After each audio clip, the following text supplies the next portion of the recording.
Good morning students. तो आज हम लोग एनसीईआरटी का जो नेक्स्ट टॉपिक है painting for patrons the tradition of miniature, तो यही हमारा आज का टॉपिक है जिसके बारे में हम लोग बात करेंगे। Painting for patrons, painting for patrons the tradition of miniature, the tradition of miniature, इसी के बारे में हम लोग बात करेंगे। तो सबसे पहले हम लोग देखेंगे कि ये आखिर ये मीनिंग क्या करता है। तो एक शब्द है patrons.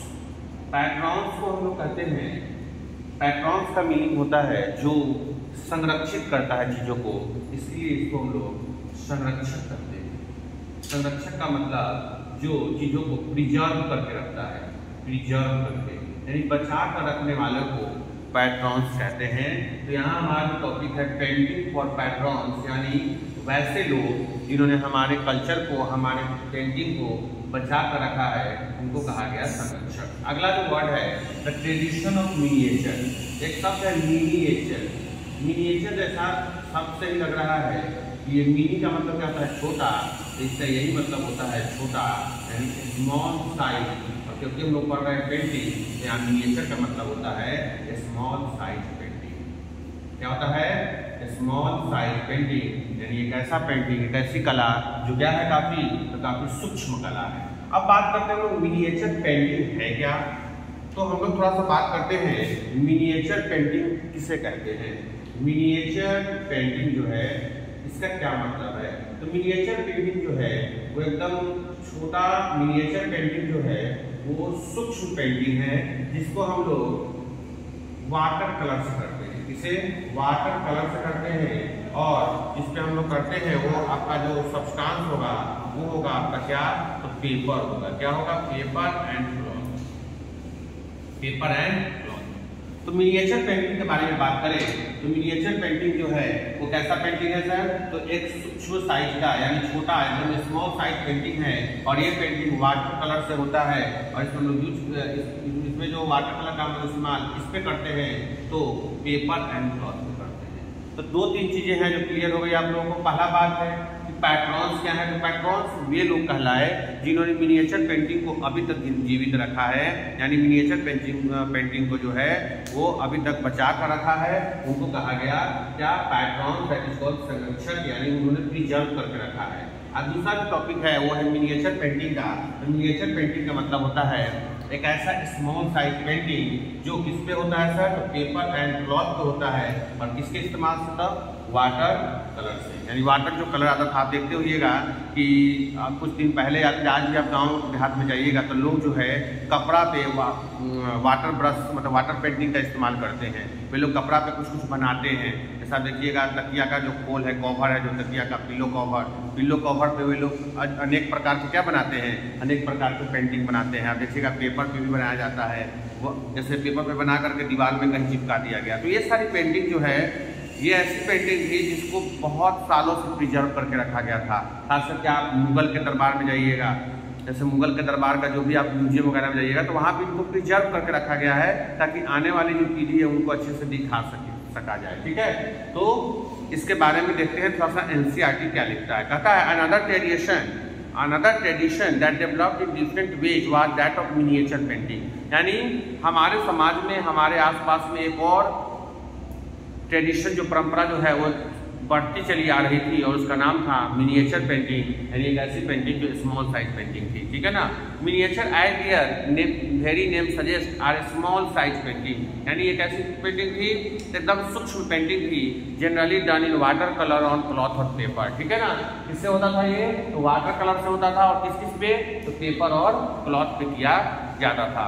The earliest miniature painting were on palm leaves और वुड। लेकिन अगर सबसे पहले बात करें कि सबसे पहले जो मिनिएचर पेंटिंग था वो किस चीज में, तो आपको याद रखिएगा पाम, किस पे, पाम लीव्स। ठीक है ना, एक ऐसा पत्ता आता था जो हथेली के जैसा होता था, तो उस पे और किस पे सर, वुड पे, लकड़ियों पे भी किया जाता था। Some of the most beautiful of these found in western India. अगर बात करें मिनिएचर पेंटिंग सबसे ज्यादा कहाँ मिला, तो भारत के वेस्टर्न इंडिया में। ये क्या है आपका, ये है आपका वेस्टर्न इंडिया, ये वाला जो इलाका है ये सब आपका वेस्टर्न इंडिया में है, ये सब पूरा वेस्टर्न इंडिया, इसमें राजस्थान आपका महाराष्ट्र गुजरात ये सारे जो है वेस्टर्न रीजन में भारत के आते हैं। आगे तब मुगल, उसके बाद अगर बात करें तो Mughal emperor Akbar Jahangir and Shahjahan patronise highly skilled painter who primarily illustrated manuscript containing historical account and poetry. बिल्कुल सही बात है, यानी जितने भी मुगल दरबार के कवि थे, यानी मुगल दरबार में जितने भी पेंटर थे वे सब मिनिएचर पेंटिंग को बखूबी जानते थे। उनमें एक अलग प्रकार का स्किल था जिससे वो मिनिएचर पेंटिंग को बहुत हद तक बहुत अच्छे से कर लिया करते थे। ठीक है, these were generally painted in brilliant colour, ये बहुत अलग अलग प्रकार के कलर में होता था। And portrait court scenes of battle, ठीक है ना। आप देखिएगा एनसीईआरटी में बगल में एक चित्र छपा हुआ है जिसमें लिखा हुआ है कि Akbar raising during a Hunt Mughal miniature, यानी अकबर रेस्टिंग, यानी अकबर की जो सेना थी वो रेस्ट कर रही थी, कब, हंट करने के दौरान, यानी जब वो शिकार करने जाते थे, शिकार करने के बाद जब सारे सैनिक थक जाते थे तो वो रेस्ट करते थे। उसी का एक बहुत अच्छा पेंटिंग जो मिनिएचर पेंटिंग के नाम से जाना जाता है, एनसीईआरटी की बुक में, आपके बुक के राइट हैंड साइड में आप देखिएगा तो आपको मिल जाएगा। देखिए अकबर रेस्ट कर रहे थे ड्यूरिंग ए हंट, यानी शिकार के दौरान मुगल मिनिएचर, ठीक है, ये मिनिएचर पेंटिंग का उदाहरण है। They were often exchanged as gift and were viewed only by an exclusive few, the emperor and his close associates, यानी वो आपस में पेंटिंग को ही एक्सचेंज गिफ्ट के रूप में किया करते थे, चाहे वो राजा महाराजा हो, चाहे जितने भी दरबारी जो भी पोएट हो, चाहे दरबारी पेंटर्स हो। आपको पता होगा कि अकबर के दरबार में नवरत्न हुआ करते थे, ठीक है। तो इस तरह की तमाम बातें जो हैं वो इस पेंटिंग के माध्यम से आपको दिखाई जा रही है एनसीईआरटी के बुक में। लेकिन आगे कह रहा है with the decline of the Mughal emperor, जैसे जैसे मुगल इंपेरर क्या हुआ, आप चलेंगे 18वीं शताब्दी 17वीं शताब्दी के अंत तक, तो जैसे जैसे क्या हुआ कि मुगल जो है वो भारत से इनका डिक्लाइनेशन हुआ, many painter moved out to the court of the emerging regional states. As a result, Mughal artistic taste influenced the regional court of the Deccan and the Rajput court of Rajasthan। ठीक है, मान लीजिए पहले जो भी painter थे जो miniature painting को जानते थे वो पहले किसके दरबार में थे, तो वो पहले मुगल्स के दरबार में हुआ करते थे, ठीक है ना। लेकिन जैसे जैसे इनका डिक्लाइन हुआ, मुगल का जैसे जैसे डिक्लाइन हुआ, ये जितने भी मिनिएचर पेंटिंग वाले थे शिफ्ट कर गए, अपने आप को क्या कर दिए, शिफ्ट कर दिए। कहाँ सर, तो राजस्थान के राजघराना में, हमने पढ़ा है राजस्थान के बारे में, और कहाँ पे, तो सर राजस्थान के राजघराना में, और कहाँ पे, तो मराठा वगैरह जो थे उनके यहाँ ये लोग शिफ्ट हो जाते थे, क्योंकि उनको तो कहीं ना कहीं चाहिए, इनको ना कोई दरबार चाहिए, कोई ना कोई दरबार तो चाहिए। तो ये इनके दरबार से यहाँ राजस्थान घराना में या फिर मराठा इनके दरबार में शिफ्ट हुआ करते थे, ठीक है। आगे कह रहा है the same time they retain and develop their distinctive characteristic, लेकिन अपने साथ ये किसको मेंटेन करते थे, तो डिस्टिंक्टिव स्टाइल ऑफ पेंटिंग, यानी अपने साथ ये मिनिएचर पेंटिंग को भी लेकर के जाते थे। Portraits of ruler and court scene came to be painted, यानी जो भी कोर्ट का सीन वगैरह होता था उसको पोर्ट्रेट के रूप में कहीं ना कहीं क्या किया जाता था, पेंट करने के दौरान इसको लाया जाता था, ठीक है।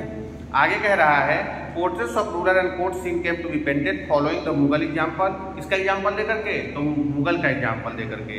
Beside themes from mythology and poetry were depicted at centre such as Mewar, Jodhpur, Bundi, Kota and Kishangarh. ये जितने भी हमने नाम बोले हैं ये लगभग नाम कहाँ के हैं, तो राजस्थान के ही हैं। और हमने बात किया है कि राजस्थान में जितने भी राजघराना थे वहाँ ये जाकर के शिफ्ट हो गए थे। Another region that attracted miniature painting was the Himalaya foothills around the modern day state of Himachal Pradesh. उसके बाद फिर क्या हुआ कि फिर यहाँ से लोगों ने भी जो भी मिनिएचर पेंटिंग जानते थे वो यहाँ से भी शिफ्ट हो गए, और कहाँ चले गए। आप देखिएगा भारत के मैप में जो हिमालय का जो फुटहिल्स है, ये यहाँ जो गंगा ब्रह्मपुत्र और इंडस का जो ये जो क्षेत्र है, यहाँ पे ये लोग चले गए। सर यहाँ पे क्यों चले गए, तो यहाँ पे ये इसलिए चले गए क्योंकि ये जानते थे कि हम यहाँ से अगर जाएंगे तो यही जा करके अपना रहेंगे, ठीक है। ये क्या करते थे, तो यहाँ जो नॉर्थ इंडिया था, नॉर्थ इंडिया के ऊपर वाला जो हिस्सा है जिसको हम नॉर्दर्न इंडिया कहेंगे, वहाँ जाकर के शिफ्ट हो गए। कहाँ पे, तो हिमाचल प्रदेश में। उसके बाद बात करें तो by the late 17th century this region had developed a bold and intense style of miniature painting called Basohli. एक और पेंटिंग है जो कि काफी फेमस पेंटिंग हुआ करती थी, इसका नाम है बसोली। क्या नाम है, बसोली। ये बसोली जो है ये कहाँ की पेंटिंग है सर, तो ये हिमालयन की पेंटिंग है, खास करके JNK यानी जम्मू एंड कश्मीर में ये परफॉर्म किया था बसोली पेंटिंग। ये क्या है सर, ये बोल्ड स्टाइल ऑफ पेंटिंग है। क्या लिखता है कि बोल्ड स्टाइल ऑफ पेंटिंग है, यानी bold and intense style of bold and पूछा कि बसौली क्या है, तो bold and intense style of miniature painting है। क्या है ये? मिनिएचर पेंटिंग है, मिनिएचर पेंटिंग है, ठीक है। यानी एक ऐसा पेंटिंग है जो काफी गाढ़ा हुआ करता था, यानी इसके जो कलर थे वो काफी बोल्ड हुआ करते थे, ऐसा बोल्ड था कि आप दूर से इसको आसानी से देख सकते थे। तो बसौली याद रखिएगा, बसौली अगर खास स्टेट पूछे तो JNK यानी जम्मू एंड कश्मीर, अच्छे से लिख लेंगे इसको, जम्मू एंड कश्मीर में मेन रूप से ये किया जाता है। बसौली क्या है सर? बसौली एक टाउन है सर। बसौली क्या है? बसौली एक जगह है, टाउन है, इसी के नाम पर इसका नाम रख दिया गया बसौली पेंटिंग। कहाँ के sir? Jammu and Kashmir, Jammu and Kashmir, ठीक है। मेन रूप से जम्मू एंड कश्मीर, और नहीं तो ऐसे याद रखेंगे हिमालय के जरिए। और रीजन में तो हिमालयन के फुटहिल्स में, हिमालयन फुटहिल्स यानी हिमालय के जो निचले वाला इलाका है उसमें बसौली पेंटिंग को देखा जाता था। कई बार PCS के एग्जाम में इसको पूछा गया है कि बसौली पेंटिंग किस भारत के किस जगह का ये पेंटिंग है, तो आप आसानी से याद रख सकते हैं कि बसौली पेंटिंग जम्मू एंड कश्मीर या हिमालयन फुटहिल क्या है सर। इसमें bold and intense style of miniature painting को दिखाया जाता है। आगे चलते हैं। The most popular text to be painted here was Bhanu Datta Ras Manjari. फिर एक और पोएम है जिसका नाम है रास मंजारी, याद रखिएगा रास मंजारी। यहाँ से बहुत सारे ऑब्जेक्टिव आपको देखने को मिलेंगे। ये रास मंजारी जो है इसको लिखा है भानु दत्त ने, और लिखे हैं तो भानु दत्ता जो है इसके लेखक है, और ये किस भाषा में है सर? तो ये मूल रूप से संस्कृत भाषा में है, क्योंकि भानुधर दत्त जो है ये मूल रूप से संस्कृत के ही क्या थे? पोएट थे, ठीक है। तो याद रखिएगा रास मंजारी। आगे हम लोग बात करें Nadir Shah invasion and the conquest of Delhi in 1739 resulted in the migration of Mughal artists to the hills to escape the uncertainty of the plains, ठीक है ना। देखिए हुआ क्या था, नादिर शाह जो था, अब थोड़ा सा एक बार आप लोग अगर स्क्रीनशॉट लेना चाहे तो ले सकते हैं, ले लीजिए, इससे बहुत सारे ऑब्जेक्टिव बनेंगे आपके,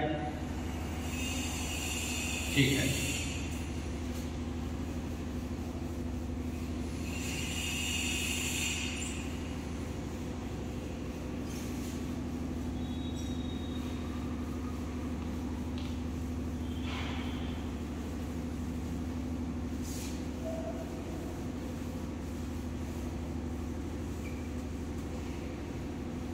ठीक है, आगे हम लोग चलते हैं। तो ये कहानी है 1739 की। 1739 में नादिर शाह ने किस पे कब्जा करना चाहा?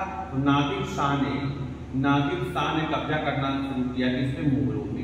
अब देखिए मुगलों पे जैसे ही कब्जा होना शुरू हो गया, यानी मुगलों का जैसे ही इन्वेशन शुरू हुआ, यहाँ के जितने भी राज दरबारी कवि थे या राज दरबारी जो पेंटर थे, उनको क्या लगा? उनको लगा कि अब जो मुगल हैं उनकी कहीं ना कहीं उनका जो डिक्लाइनेशन होता है, कहीं ना कहीं यहाँ रहना अब सेफ नहीं है, तो यहाँ से कहाँ चले जाते हैं? ये पहाड़ों की तरफ बढ़ जाते हैं। उन्हें लगता है कि अब प्लेन्स में जगह नहीं है। प्लेन्स का मतलब क्या?